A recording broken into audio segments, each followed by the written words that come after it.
Holy shit. Wait, isn't that Evelyn Sterling, the CEO of StarCorp? Is she gonna jump? Rumor has it they folded. So, are we gonna step in? Man, the way things are now, who'd risk it?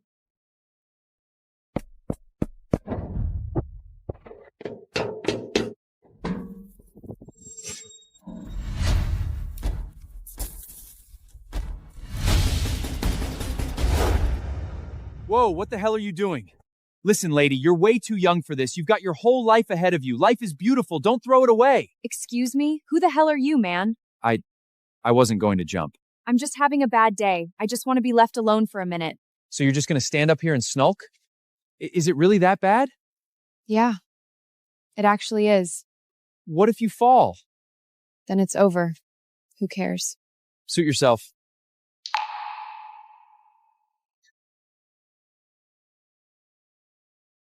I was actually going to take these home and drink alone. Want one? Seriously? You and me? Gotta admit, it's my first time drinking out here like this. Hey, it's a vibe. Yeah. Come on, it's perfect. No bullshit, just peace. This is actually pretty romantic.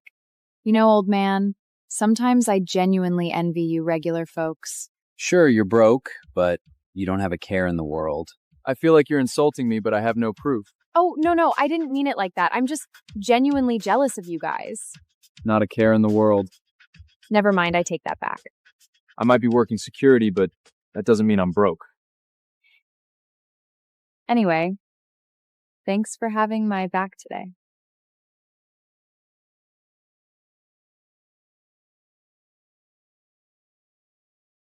You know what? You're right. I'm still young. Sure, Galaxy is barely hanging on, but we haven't gone under yet, right? I've got hundreds of people depending on me to put food on their tables. How can I just walk away? I have to keep fighting. Starlight Corporation, huh? I've got a pretty good read on their situation. You guys are leaning way too hard on real estate leverage right now, which leads to a massive capital squeeze. Still, it's not as hopeless as you might think. First things first, you need to root out the corruption within your own ranks. Make them cough up every last cent.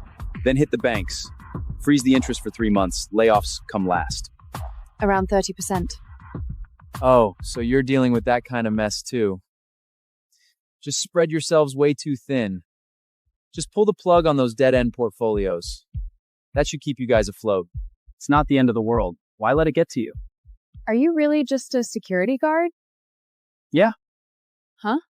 Gotta head back and walk the dog. If I don't walk him now, he's gonna crap on the rug. I'm out.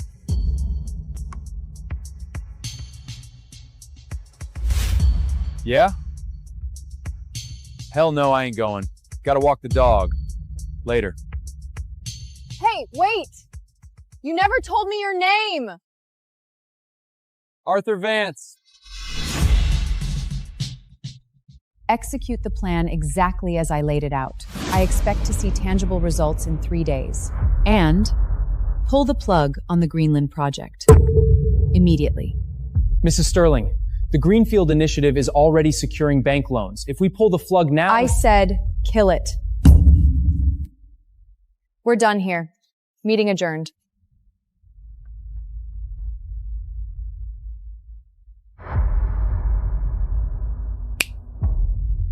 Dig deep into that guy from earlier. He's way too invested in the Greenfield project. Makes you wonder how much of a cut he's taking. On it, Mrs. Sterling. Arthur Vance.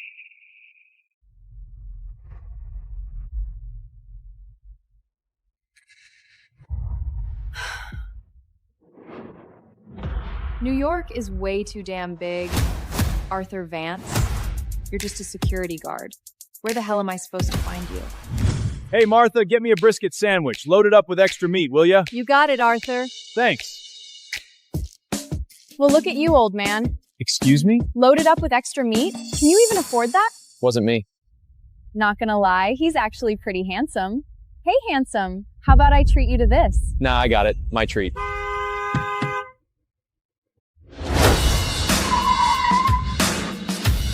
Holy crap! A limited edition Maybach.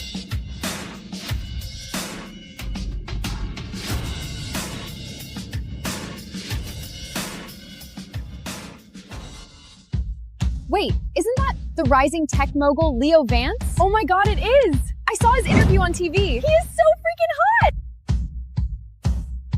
Dad, still playing the rent-a-cop here? Dad?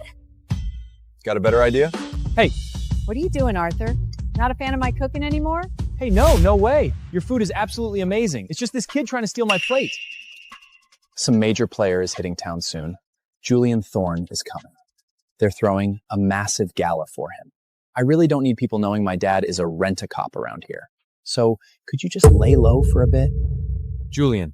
Well, if it ain't Julian, what the hell is he doing here? Eldest brother. Hey, seriously, Dad. You don't even know the guy and you're calling him kid? Drop the act, will you? The guy is the CEO of the Global Financial Felperation. He's in LA for a massive investment round. He's hosting an exclusive summit for top Table entrepreneurs. Please, Arthur, just let my boy secure this funding round. Your kid gets the funding, and how exactly is that my problem? I'll buy you a mansion in Malibu. I need you. Are you paying? Son. I'm your son. What do you mean let others back me? How is that any of your business? Dad, please, just stop making things worse. If people find out my dad's working security, they'll think I'm a total deadbeat son. All right. How about this? I'll explain it to Julian. I'll tell him it was my own idea to take the security gig. Look, a security guard guards the peace. It's literally in the job title, kid. Oh, by the way, just yesterday, I actually saved a female CEO from jumping off the Brooklyn Bridge. You? Friends with Julian Thorne? You're literally a rent-a-cop. The only throne you'll ever sit on is the toilet on your break. Yeah, whatever. Run along now. Enjoy your sad little lunch. Martha, I'll take the daily special. Coming right up, sweetie. Mind if I share the table? Knock yourself out.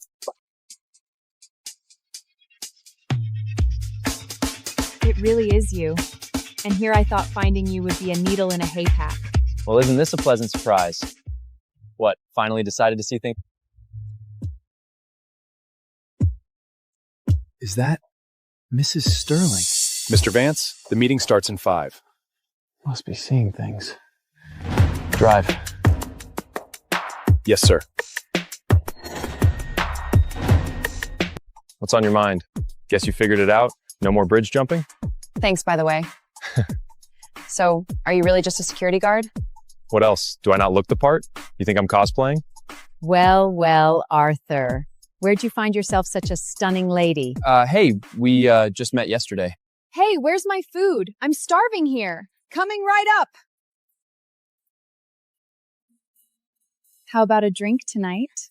Can't do.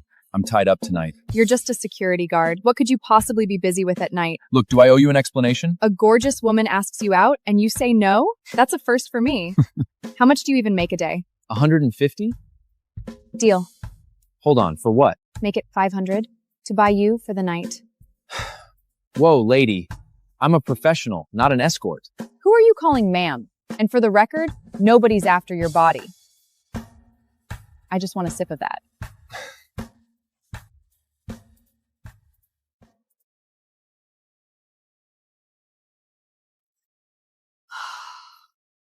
God, I needed that.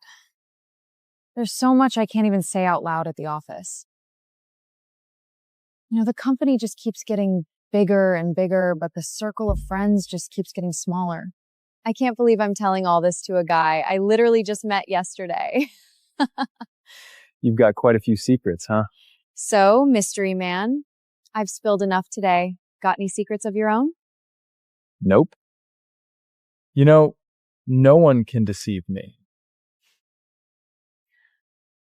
What about you? Do you lie? No. To cover up one lie requires more lies. That's a steep price to pay. Me? I prefer keeping it real. How about you be my boyfriend? I'm old enough to be your father. Boyfriend? Seriously? Besides, I have a son.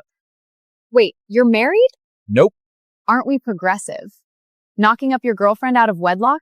Don't be ridiculous. I don't have a girlfriend. Then where'd your son come from? I adopted him. Wait, why am I even explaining this to you? It's none of your damn business. He's my own flesh and blood. Didn't peg you for the caring type. And I definitely didn't expect that the first time I ever put myself out there, I'd get completely shot down. Mean old man. Hey, gorgeous. We met literally yesterday. Right. Time's up. I'm out. Past my bedtime. Turn around. Play my boyfriend. I've been telling everyone I'm taken. There's a massive tomorrow night, and I have to make an appearance. Hosted by Julian Thorne, CEO of the Financial Syndicate, he specifically sent me 2 invites. I really need a +1 for this. So, tough guy, how about you come with me? Julian Thorne. How does that kid always manage to drag me into his mess? Wait, you know Julian? Yeah, we've met. Please, old man. That's the CEO of the Financial Syndicate. Even I haven't met him. He's the biggest shot in the country. You just happen to share the same name. Whatever, old man. I need you tomorrow. Play my boyfriend for a day. Pretty please? And if I refuse? Well, mister, if you refuse to be my fake boyfriend, I might just have to go jump off that bridge again. Unbelievable. Do you have absolutely no shame? Look at me, just a hopeless little woman who somehow managed to drag Galaxy Group to the top of the real estate food chain. You really think I care about playing nice? You're literally the only option I have left, old man. All right. I'm glad we see eye to eye, detective. Arthur, Yeah? if we're gonna fake this, we go all in. All in. Whoa. I have boundaries, okay? Where are you headed? Focus. Tomorrow's gala means everything to me. So whatever you do, do not embarrass me. Then why did you even drag me into this? Stellar's future is riding on this. The company is crawling with rats right now. I couldn't risk bringing anyone else to meet Julian Thorne, so you're just gonna have to suck it up. Right. First, let's go over some basic gala etiquette. Whoa, save your breath. I know how to work a room. You're a security guard. How would you know any of this? This one's for the steak. Always hold the glass by the stem. They don't exactly hand out paper napkins here, so always keep a pocket square handy. Not exactly rocket science, is it? Fair enough. All right, let me show you how to actually taste wine.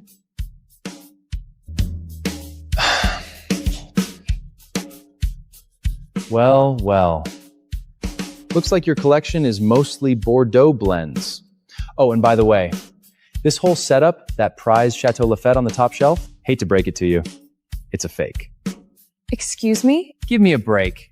The color of a true vintage is red with just a hint of gray. Yours is just flat red. That's a novice pour. Trust me, I'm the connoisseur. Are you seriously mansplaining wine to me? What is it? Are you really just security? What does it look like? You think I wear this uniform for fun? Whoa! You were actually serious? I'm coming for you, old man.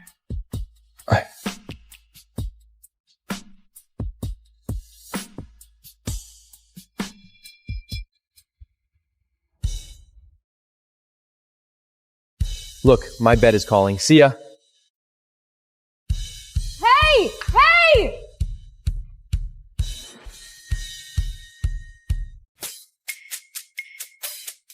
It's 7. Where the hell is Arthur? And all he texts back is on my way. Look who finally decided to show up. I told you, tonight is Mr. Thorne's gala. And you wore a security uniform? I told you, my shift didn't end until 6:30, and the gala starts at 7. I rushed straight over here. I didn't even have time to change. Right. I knew I couldn't count on you. Good thing I'm always one step ahead. I brought you a backup. Just bought it today. And the keys. Hurry up, go.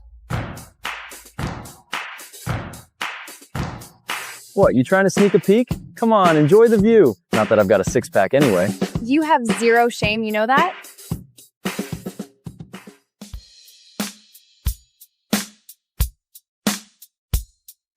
You're seriously a security guard? Can't you tell? I just got off my shift. My bad. I guess I just pictured some old guy in a booth. Do I look old? Let's go.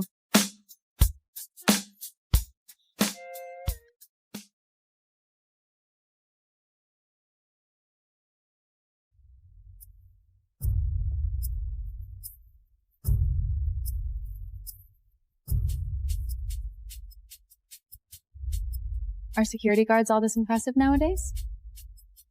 My first time at a gala like this, I was an absolute nervous wreck.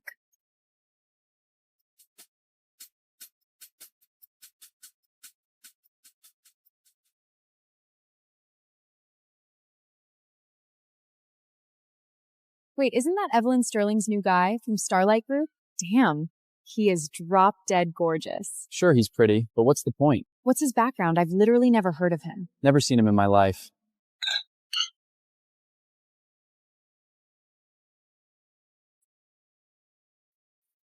Ignore him. That silhouette looks awfully familiar.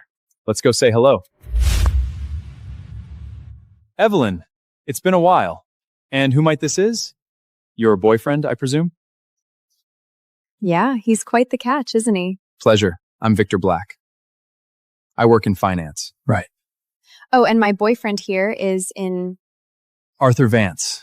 I used to be in finance myself. Pleasure to meet you. Arthur Vance. Excuse me? Oh, my apologies. I thought you were someone else. You do look familiar, though. But I don't believe we've met. Didn't expect to run into a heavyweight in finance. Paul, it's a pleasure. Arthur, the pleasure is mine. You flatter me. Wall Street is a shark tank. Drop the act. You'll be recognized in a heartbeat. These financial waters are treacherous indeed, which is exactly why I washed my hands of it years ago. But my bet? Gold is about to skyrocket. Oh, please, don't take it seriously. That's absolute nonsense. These financial waters are treacherous indeed. Which is exactly why I washed my hands of it years ago. But my bet? Gold is about to skyrocket. Wait, I thought that was strictly inner circle intel from the old man. Who the hell is this guy? Mr. Gordon? Ah, Mr. Vance, isn't it? An absolute pleasure. Hope I'm not interrupting. Not an interruption at all. We're just catching up. My apologies, man. It's been a madhouse tonight. Hadn't gotten the chance to properly introduce myself. Richard Caldwell. I'm in real estate too, by the way. Same game as your lovely wife here. You know each other? Yes, we've met. Ascension Group, it's Richard's company. Oh, Ascension Group. No wonder you've been so busy. Didn't you guys just close that deal for the Trinity Hudson project? Mr. Caldwell, that Hudson Yards project, you actually bagged it.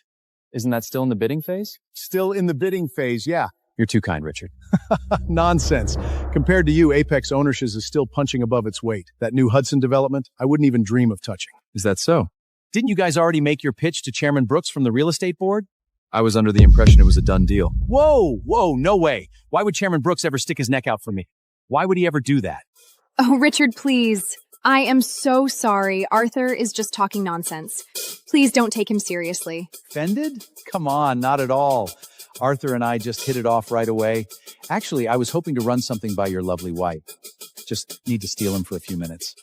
Just a few minutes of his time, so Arthur and I can have a proper chat. Arthur, a toast to you. We really need to have a proper chat.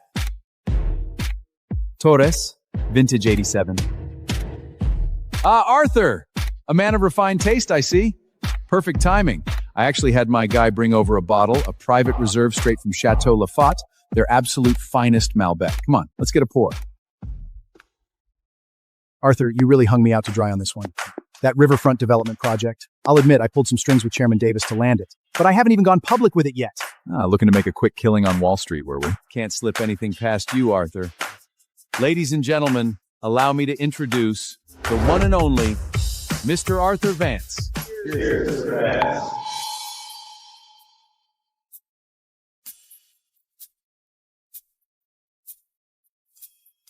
He's not even in your league, man. Whoa, hey, that came out wrong. That is not what I meant. What I'm trying to say is, you're way younger than him. You know this Arthur Vance guy? I swear. He reminds me of a security guard back at our firm. Spitting image. Even got the exact same name. Excuse me? A security guard? That security guard at our firm. His name is Arthur Vance too? The resemblance is uncanny. Hey, Paul. Oh, hey. You've got to be kidding me. Why would I mess with you? Look, I'll prove it to you. My family runs a private security firm. We have access to the database of every security contractor in the city. Watch. I'll pull up his file right now. Look at this. Identical, right? Look at the hair. Man, look at this. Even the crow's feet are the same. What are the odds, huh? All right, over here. Let's move. Something wrong, Mr. Black? Check this out. These signatures are identical. It has to be the exact same guy, but he predicted the gold surge. Are you kidding me? Gold either goes up or down. A 50-50 shot isn't exactly rocket science. He also mentioned the Fed raising interest rates. Let me ask you, when was the last time you saw them actually cut rates? Yeah, makes sense. But look at this. What's the deal here? Mr. Caldwell. Yeah? Just call me Richard, or Rich is fine. Drop the Mr. Caldwell, it's way too formal. Actually, Rich just sounds a little weird to me. I think I'll just stick with Caldwell. Now that's more like it. Ladies and gentlemen, I propose a toast. When Mr. Thorne arrives later, how about Mr. Vance leads the way to offer him a proper toast? What do you say? Right, it wasn't me. All right? Your tell's full. He's coming over for a toast. I think I'll pass. Mrs. Vance, an absolute honor. Wait, me? Is there another Mrs. Sterling in the room? Oh, right. Mrs. Sterling, about that partnership you mentioned last time, I've given it some serious thought, and we are in. Let's get the paperwork signed ASAP. Oh, wait, no. If you sign the contract with me right now, you're going to take a hit. Tell you what, let me go back and revise the terms. Oh, please, don't even mention it. What loss are we even talking about? The little hit I took on your end? Mr. Vance here just gave me a masterclass. Consider us more than even. Evelyn, what exactly does Arthur do for a living these days? I've been trying to get it out of him all evening. He mentioned manufacturing, dabbled in Wall Street, even played around in Silicon Valley. But as for what he actually does right now, total mystery. Come on, fill us in. You're killing us with the suspense here. Come on, Evelyn. Spill the details. Well, right now, he's actually... I know exactly what he's up to. Wait, Mr. Black, you know him? Funny enough, I just found out myself. Victor, what are you... Evelyn, he played you for a fool. He conned every single one of us! Arthur, he's nothing but a damn security card. Victor, you've crossed the line! Take a look at this, Richard. What the...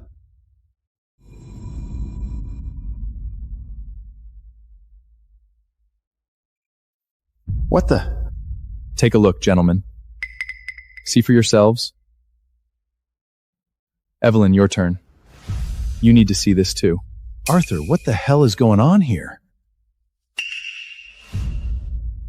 Here, let me see that. Does this look like me? Well, isn't it? What's your take on this? Evelyn, what did I just tell you? You tell one lie, and you'll need 1,000 more to cover it up. Make sense now? Wait, so you really are just a security guard? Yeah, I work in security at the moment. Wait, security? Are you screwing with me? Whoa, no, I'm not. Arthur, please, stop. Miss Sterling, I assume you haven't been looped in on this. You really have no idea, do you? Evelyn, he's playing you. Right? The truth is finally out. He's nothing but a glorified security guard, playing dress up as some billionaire. He played Evelyn for a fool and made absolute idiots out of all of us. Relax, it's just a misunderstanding. That's right, I'm just a security guard. But she has absolutely nothing to do with this. Is this really necessary? I thought we were having such a pleasant conversation. Am I wrong? Richie? Richie? Save it. You're not worth my time. No wonder he played you, Evelyn. No wonder you fell for it. I'll admit the guy's smooth. Smooth enough to play all of you for fools. Which only proves we were absolute idiots. But we can be fools. But we won't be humiliated. Mr. Thorne will be here any minute. Time is running out. You really don't want to. Is Mr. Thorne aware of this? Have your security bounce him. And make sure it hurts.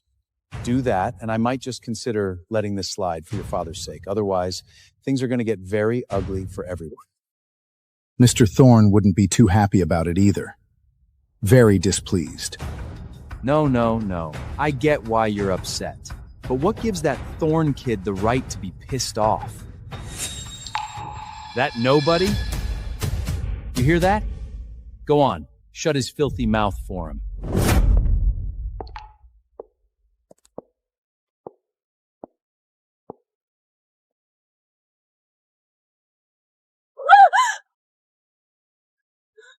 Taller than Ethan by an inch or two.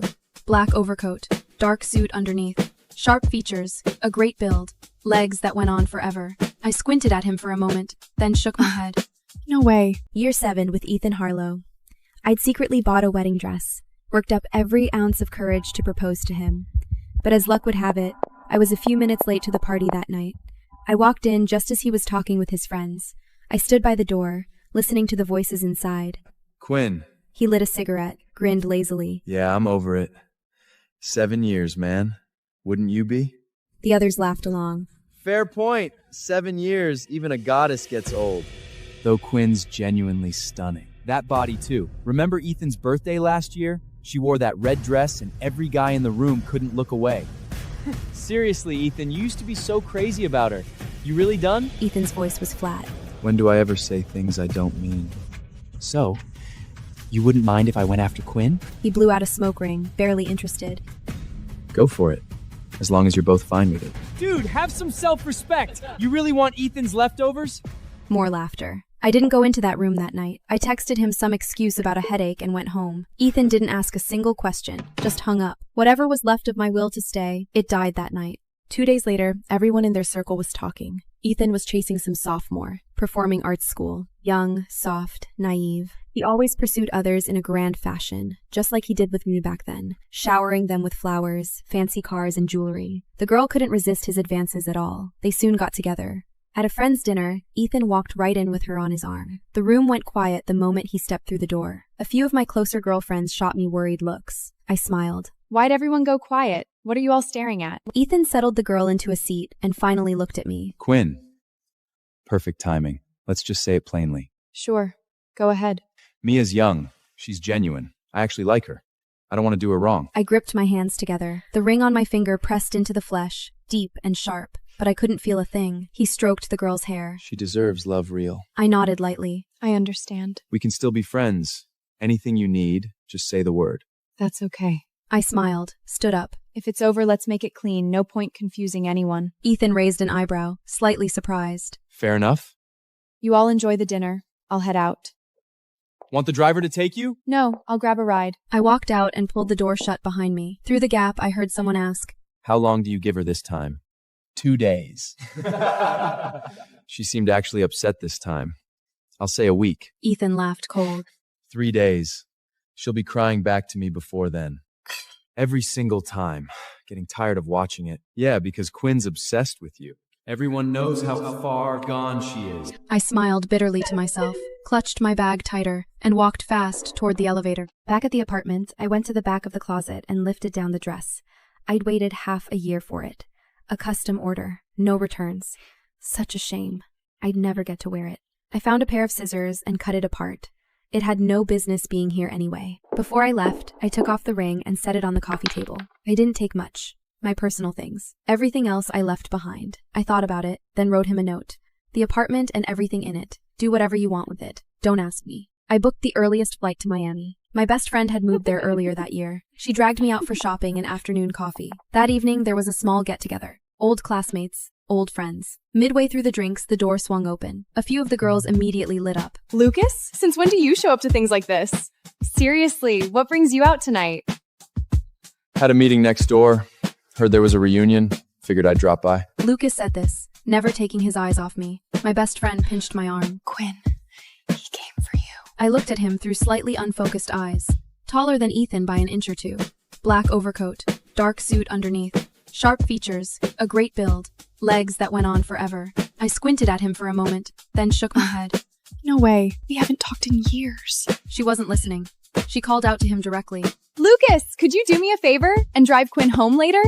We've all been drinking, and I don't trust her in a taxi. I looked up at Lucas, startled. His eyes traveled across the room and settled on my face. Then I saw him nod. Sure. My best friend sat back down, leaned close to my ear. Quinn, after 7 years with one man, it's time to move on and embrace a new life. Even Ethan has done it. Why can't you start a second chapter of your own? Besides, a man like Lucas? If you don't take your shot, it's practically a crime. What makes you think he'd even want to? Babe, the way he looked at you? Trust me, I've been through 18 of them. I know what I'm talking about. Bastard! He slapped Theodore hard across the face. Is this how you welcome your sister? Mr. and Mrs. Landon were not paying attention. I secretly flipped him the middle finger. Mrs. Landon searched for a handkerchief. She wanted to wipe Seraphina's tears. Seraphina winked at me playfully during the gap. Yes, we won our first battle. However, we had no time to celebrate. Then we saw the fake daughter Mandy crying loudly. She stood on a stool preparing to hang herself. Yet he treated a two-faced fake heiress like a treasure. For that fake imposter, he even hired men to kidnap and hurt his own sister. He did not know Seraphina and I were an infamous duo since childhood. People at the orphanage called us the Satan Sisters. I had a tongue so sharp I could make people contemplate their entire existence. Seraphina had brutal fighting skills that terrified all local street thugs. No one in the entire orphanage dared to mess with us. Even the vicious alley pit bull always hid its fangs around us. It slunk along the walls to avoid our path. At 14, we were armed with pipes, deciding which local gang to take down next. Suddenly, the director walked over with a big smile. A well-dressed, wealthy couple followed closely behind him. They said Seraphina was the lost heiress of the Landon family. The Landons were a famous old money family from New York. When they tried to take her, Seraphina refused without me. Lori protected me for years. Otherwise, I'd be bullied to death. If you do not adopt her, I am not going back. I quickly dropped my pipe and smiled sweetly. Hello, I am the most obedient and polite kid here. You won't regret taking me. Bullied? The most obedient? Did these two little monsters hear themselves? The director feared we two troublemakers would stay and ruin the orphanage, so he made a decision against his own conscience. Yes, Mr. and Mrs. Landon, Seraphina and Lori are indeed our best, most polite children. They share a deep bond and never separate. Why not adopt both of them together? The Landons exchanged glances, looking a bit swayed. Raising another child is not hard for us. But we already have an adopted daughter at home. I worry they might not get along. Sarah and I instantly exchanged alert glances. A fake heiress?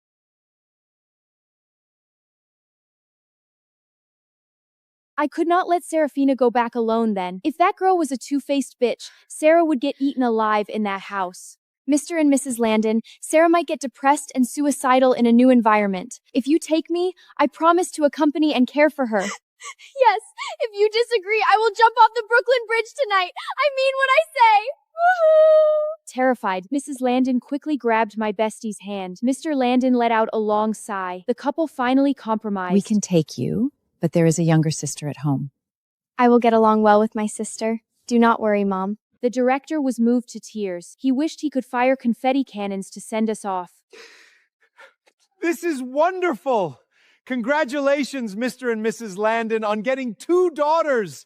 After the Landons went to do paperwork, I grabbed Seraphina's hand. Good Sarah, you kept your word. You did not forget our promise to get rich together. I feared people would retaliate against you after I left. You'd end up dead in a ditch and no one would care. Love you, Sarah. The fake imposter did not come today.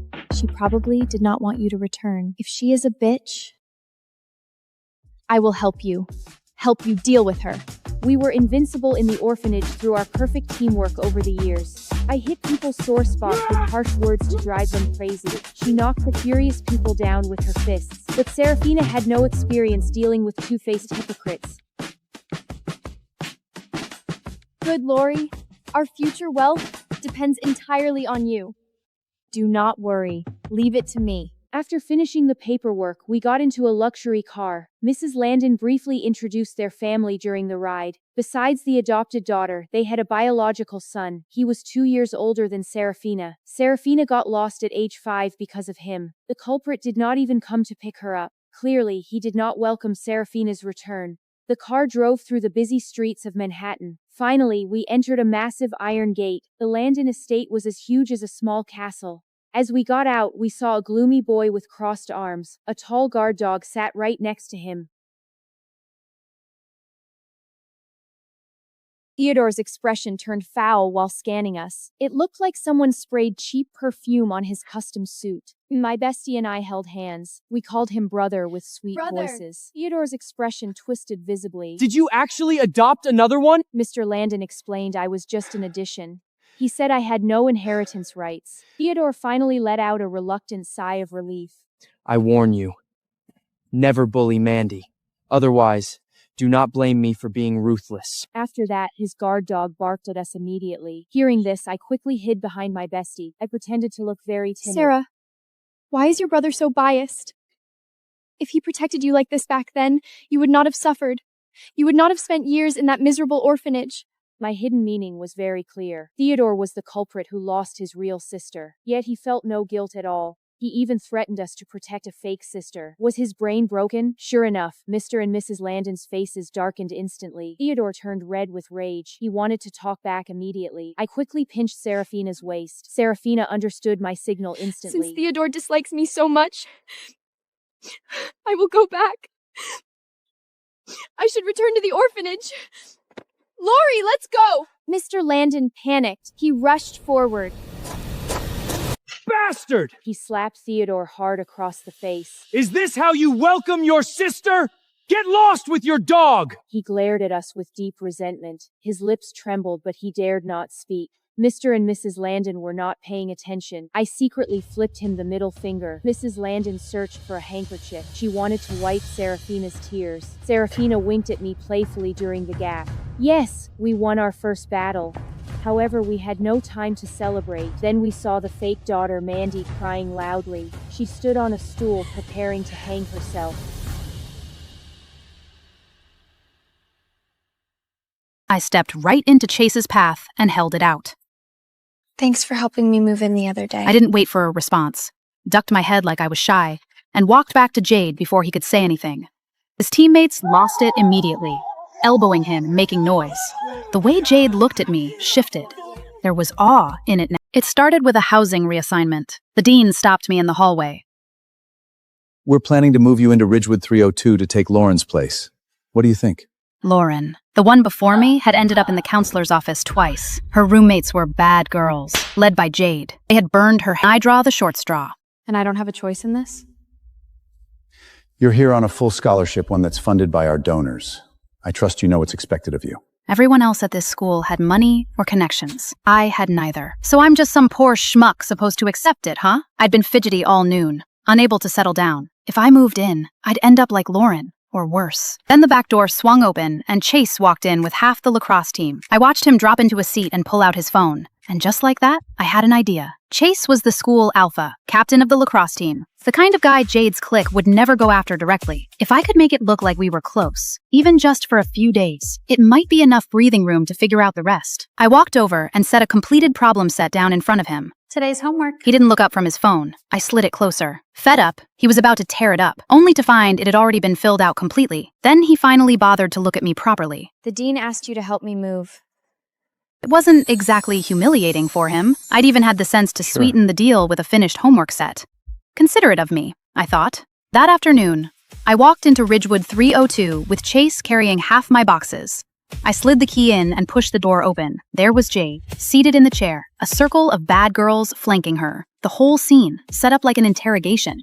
Stella, right? There are rules in this room. You follow mine. I'd expected exactly this. I let out a small sound and stopped in the doorway. Why'd you stop? Let's go. Chase stepped out from behind me, bags in both hands. The click went silent. What rules? Can she put her stuff on the desk or not? Jade stood up slowly. Yeah, she can. Chase dropped the boxes on the desk without ceremony. He went back for the rest, brought in my toiletries, set them in the bathroom without a word, and left. Do you want to grab dinner together? Nah. I caught up with him in the hallway. Fine then. Coach Barnett's been asking about your attendance again.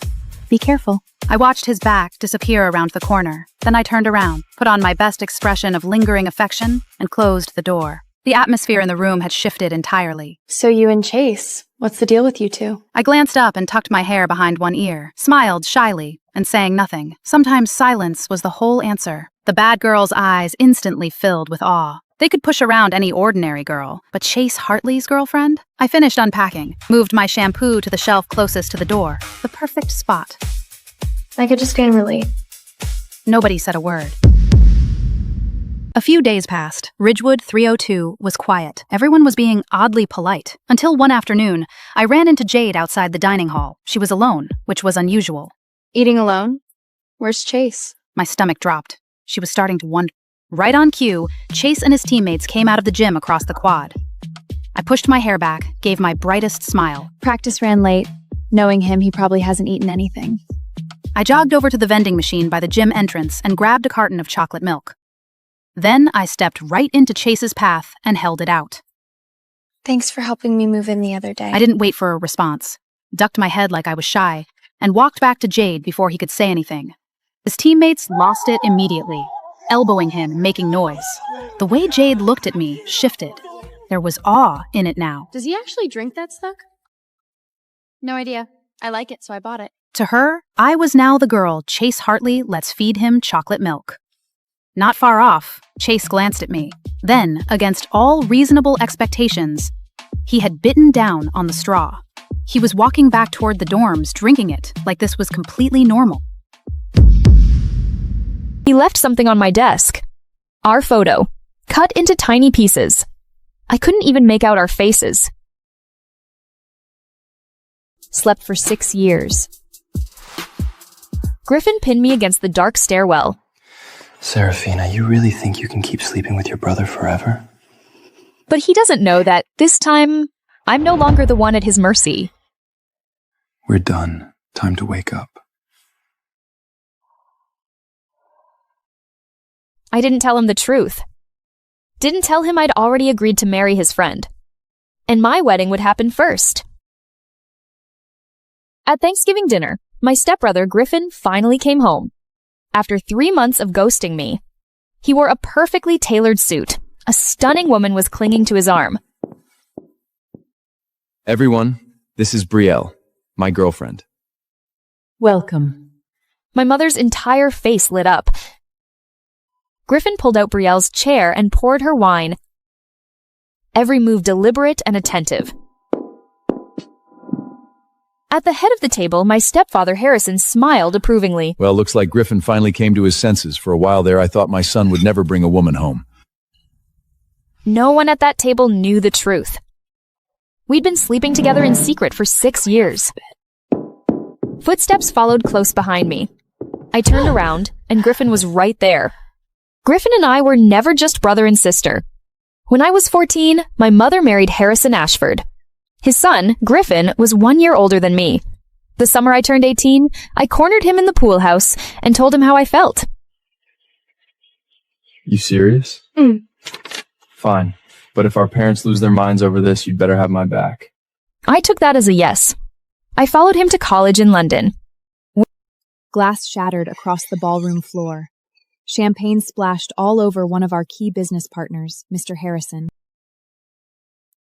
How much did my husband love me? To marry me, Ethan proposed 99 times. It wasn't until the 100th proposal that I finally said yes.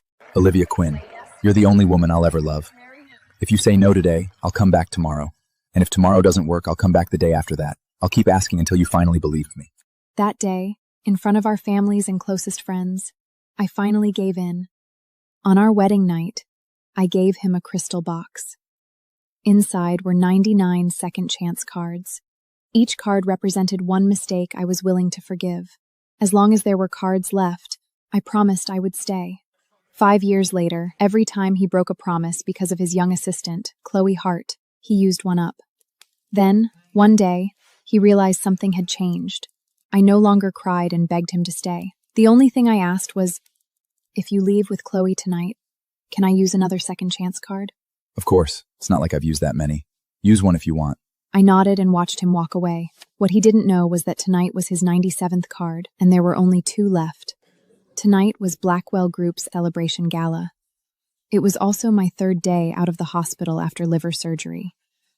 The doctors had specifically told me to rest, but I still came to support Ethan. Then Chloe Hart knocked over the champagne tower. Glass shattered across the ballroom floor. Champagne splashed all over one of our key business partners, Mr. Harrison. Ethan's first instinct wasn't to ask Chloe to apologize. Instead, he immediately stepped in front of her, protecting her. Olivia, apologize to Mr. Harrison for her. I froze.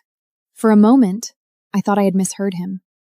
Mr. Blackwell, your assistant is the one who made the mistake. She's the person who owes me an apology. Chloe's eyes instantly turned red. She tugged lightly on Ethan's sleeve. I'm sorry. I really didn't mean to. Ethan gently patted her hand, then leaned slightly closer to me, lowering his voice so only I could hear. Go make it right with Mr. Harrison. If it takes a few drinks, just stay with him.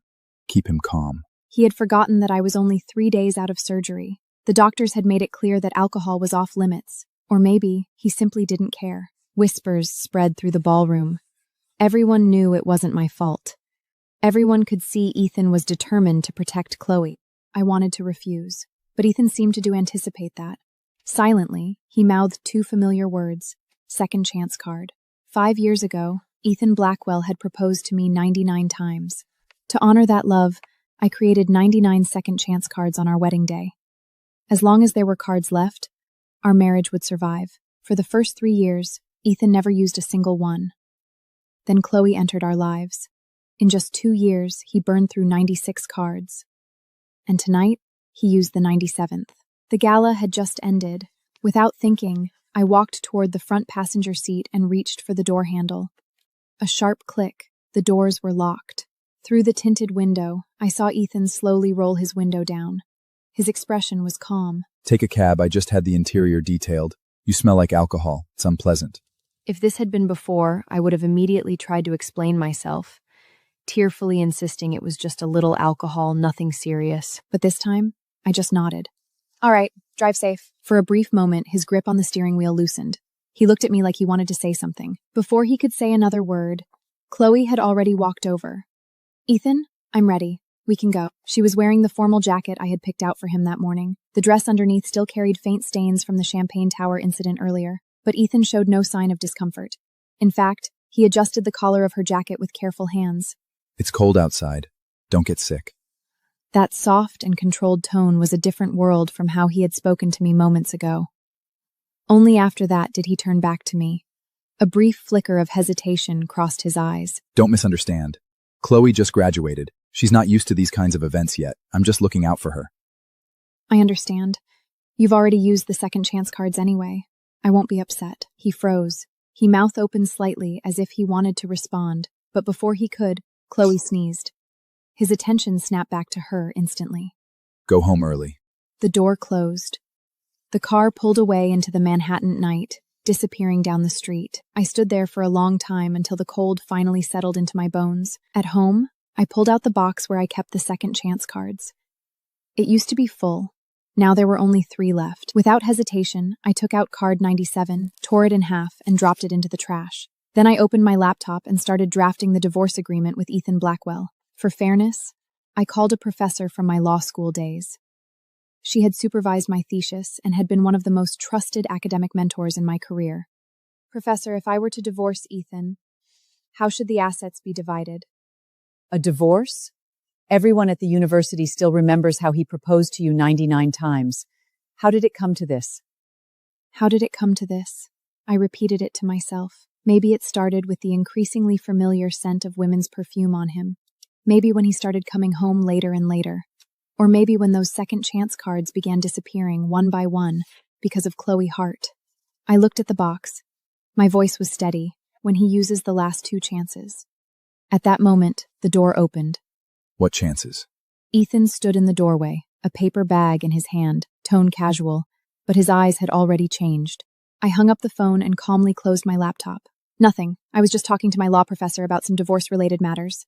Ethan's expression changed. He crossed the room almost immediately. Divorce? You want a divorce? No.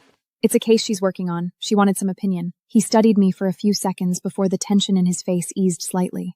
This is for you. The logo on the bag belonged to a dessert shop I had always loved. Before we got married, whenever we argued, Ethan would buy me a cake from that store to make up with me. The place was incredibly popular. The line was usually at least 2 hours long. He never asked anyone else to go for him. No matter how bad the weather was, he always waited in line himself. Once, I felt bad and told him to send an assistant instead. You should have sent an assistant. Olivia, it's okay. For you, I'd do it in a heartbeat. The memory softened something in my chest. I can't believe you still remember. Inside wasn't a cake. It was clothing. 2 pieces of clothing. A faint smell of alcohol still lingered on both. What is this? Chloe's dress got stained. Since you've always been good at handling things like this, I figured I'd bring it home with mine. You can just take care of it when you have time. And if it bothers you, I can use a second chance card. You still have plenty left, don't you? Every word I wanted to say died in my throat. I wanted to tell him there weren't plenty left, including the one he had just used. There was only 1 second chance card left. But in the end, I only looked at him for a long moment before taking the clothes to the laundry room. Over the years, I had managed every detail of his life. The suits that needed pressing before board meetings, the ties that matched each gala, fundraiser, and investor dinner. I handled all of it. Looking back now, it felt almost ridiculous. I had called it love. To Ethan, it had simply become a service he expected to exist. Nothing more. I let out a quiet laugh, closed the laundry room door, and returned to the bedroom. When he saw me come back so quickly, he frowned. That was fast. Already taken care of? That dress is Chloe's favorite one. I promised her it would be cleaned properly. I picked up my skincare products and continued getting ready for bed without another word. Just then, Ethan's phone started vibrating. His expression softened the moment he saw who was calling. He got out of bed immediately and walked out of the bedroom. Quietly, I followed. Chloe's cheerful voice drifted through the phone. Ethan, the dessert you bought me was amazing. I've never had anything that good before. But the line was so long. I kind of feel bad for making you wait. Ethan glanced toward the bedroom before lowering his voice. It doesn't matter. If you want it, I'll go get it anytime. It's not a big deal. Chloe laughed softly. What about my dress? Won't it be too much trouble for Olivia? I don't want to make things difficult for you. She's used to it. Besides, your hands are too pretty for that kind of work. I lowered my eyes and looked at my own hands.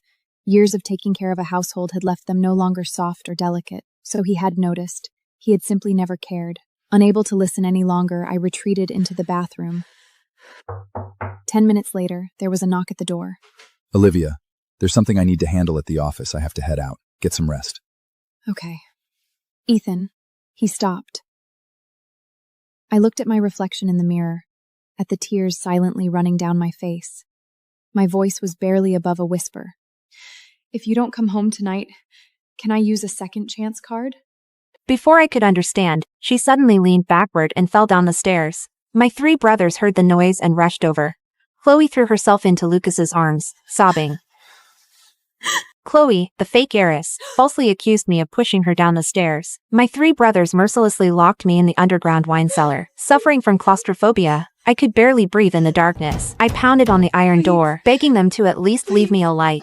The small 6-inch vent on the iron door finally opened, revealing the cold face of my oldest brother. It's bad enough that you bully Chloe all the time, but now you want to push her to her death? Lucas also spoke with disappointment. You really need to reflect. Viciousness shouldn't be the motto of a Harrington daughter. My 3rd brother kept urging them. Come on, Lucas. Let's take Chloe to the hospital. Stop wasting time on that witch. He was known as Wildfire on Ice, the captain of the Kingston City hockey team, and he always directed all his fiery temper at me. I didn't understand what made me so vicious. The cold from the floor seeped into my body. Ever since my parents brought me home a year ago, I had made them coffee and hand-washed their socks every single day. I had also endured Chloe's bullying in silence. I never hurt her. Never. My tears flowed in the darkness. At my most suffocated moment, I smelled something burning. A short circuit in the wine cabinet had started a fire. Flames quickly engulfed the entire cellar. I struggled and screamed, but there was no way out. When they returned after having a candlelight dinner with Chloe, they saw the burned basement and finally remembered me. But they didn't know. I was already dead inside the cellar. Chloe's beautiful yet venomous face appeared before me. 5 hours earlier, I had been wearing an evening gown, about to go downstairs, when Chloe came up to me with a smile. You think you deserve to stand next to Alex? I'll send you straight to hell. Her words were like a demon's whisper. Before I could understand, she suddenly leaned backward and fell down the stairs. My 3 brothers heard the noise and rushed over. Chloe threw herself into Lucas's arms, sobbing. I I don't know why. Olivia suddenly said that from now on Alex only has her as a sister, and then she pushed me down the stairs. I never spoke to you! You did it yourself! Enough, Olivia! You think just because Alex decided to take you to the gala, he's acknowledged you? That doesn't mean you can try to kill someone so soon. Alex, my oldest brother, looked at me coldly. I thought you had changed. Instead, you only pretended to be kind to commit even worse crimes. My heart shattered into pieces. A month ago, his company faced a financial crisis. I gave him all the money our parents left me to help him through. To thank me, he said he would only bring me to tonight's charity gala. Olivia, wanting us three to acknowledge you as our real sister requires more than just blood. We aren't as shallow as Mom and Dad. We value character. I gripped the railing tightly. She really fell by herself. Sister, I've been begging you to accept me. Why are you trying to kill me? Alex picked Chloe up tenderly, not even glancing at me. You don't need her acceptance. In our hearts, you are the real sister. I clutched my chest in pain. Noah quickly ran upstairs. Now that Alex isn't protecting you, it's time to pay the price. He pushed me down the stairs. I heard the sound of my shin bone snap. I had developed osteoporosis from chronic malnutrition. Noah dragged me toward the basement, saying he would lock me up for a month. Until you're willing to sincerely apologize to Adopted Chloe from an orphanage, a girl just a few months younger, to ease the pain of losing me. For 15 years, my brothers poured all their love into her. You are our real little sister. Chloe received the best education and lived like a wealthy heiress.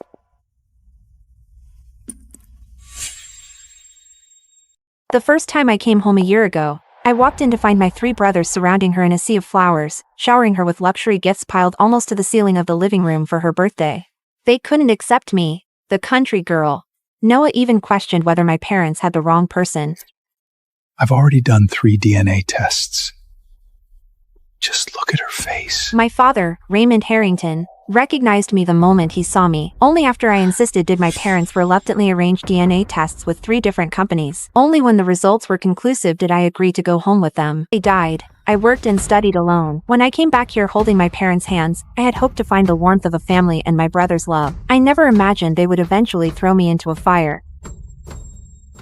Considered it. Were you threatening to call security on Evelyn Shaw over Damon Pierce's unpaid balance? 7 days before my wedding, I discovered my fiancé was already married to his brother's widow. My name is Evelyn Shaw.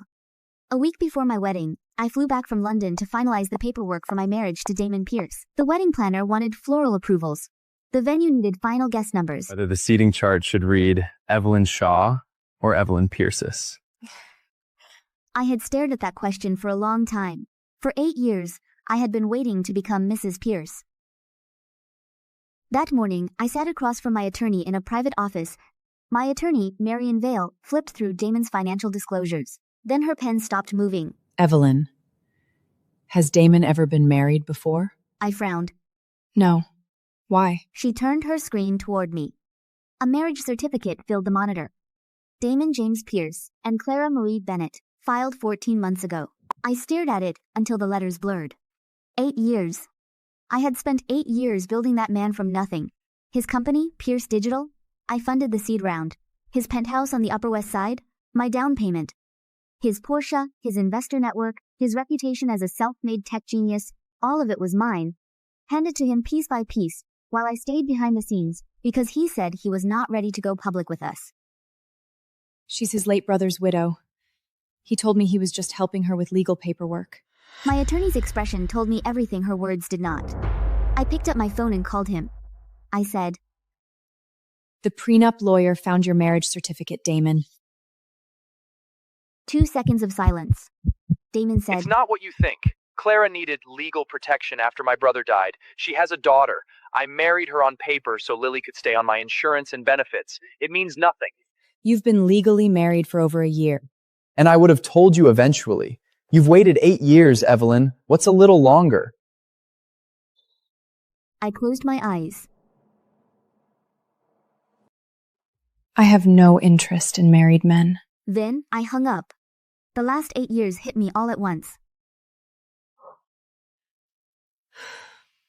Then I called my assistant. Freeze Damon Pierce's access to everything. Black card, office credentials, building entry, parking garage, all of it. Effective immediately. Not long after, my phone started lighting up. Damon's name kept flashing across the screen until I finally answered. What the hell is wrong with you? You're acting like a child, Evelyn. I explained the situation. You explained that you committed fraud. It's not fraud, it's a favor. Clara has no one. Lily calls me dad. What was I supposed to do? Let them end up on the street? Evelyn, please don't blame Damon. Blame me. I'm the one who— Evelyn, you're going to call your assistant restore everything. Then you're going to apologize to Clara for making her feel unwelcome. Do that and we can move past this. I looked at the prenup draft on the table in front of me. Then I picked it up and fed it into the shredder. There's nothing to move past, Damon. There's no wedding. Evelyn. You brought a wife to our wedding paperwork. I brought a witness. To start pulling every asset record with Damon Pierce's name on it. Every building, every account, every share. He thought he was a self-made man. He was about to find out what happens when the woman who made him decides to unmake him. The next morning, Damon's car was waiting outside my building. Now he sat at the curb in the Porsche I had paid for, looking less like a man caught in a lie than a man waiting for his fiancée to stop embarrassing him. Get in. We're going shopping. Shopping? Clara is upset. Lily is upset. You made a scene yesterday. The least you can do is help fix it. Of course. He had married another woman, lied to me for 14 months, and somehow I was the one expected to fix the mood. Don't mind. I get carsick in the back. Old Evelyn would have argued. Knew and felt nothing but a calm so steady it surprised even me. I slipped into the back seat because my a timestamp. Let him show who he is in front of witnesses, and don't stop him when he does. So I sat behind them, phone in my coat pocket, recording everything Damon still believed he could get away with. Damon took us to a luxury boutique on Madison Avenue and held the door for Clara like she was his wife. Which, legally, she was. Clara and Lily need new things for the season. You should pick something too. God knows you could use it. I had spent 3 years overseas building his investor pipeline. He mistook exhaustion for neglect. He looked at me like I was the embarrassing one. Damon. Clara tried on dresses. Lily twirled in a princess gown. Damon stood beside them, patient Keep that and one. proud. Wrap that too. Whatever Lily wants. Luces. Daisy and Shergondal the sending quit. She had spent all afternoon pretending to be the fragile wife, but the second that dress touched my hands, she looked afraid I might outshine her. So I tried it on.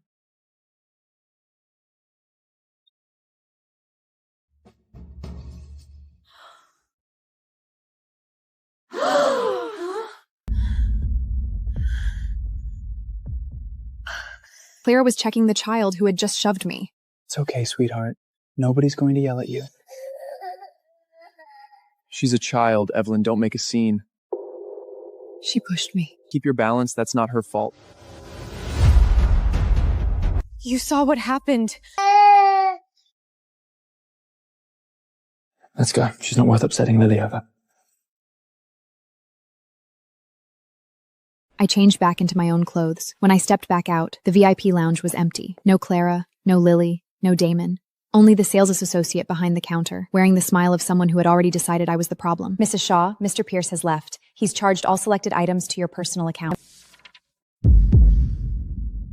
I'd opened that account years ago so Damon could buy suits for investor meetings.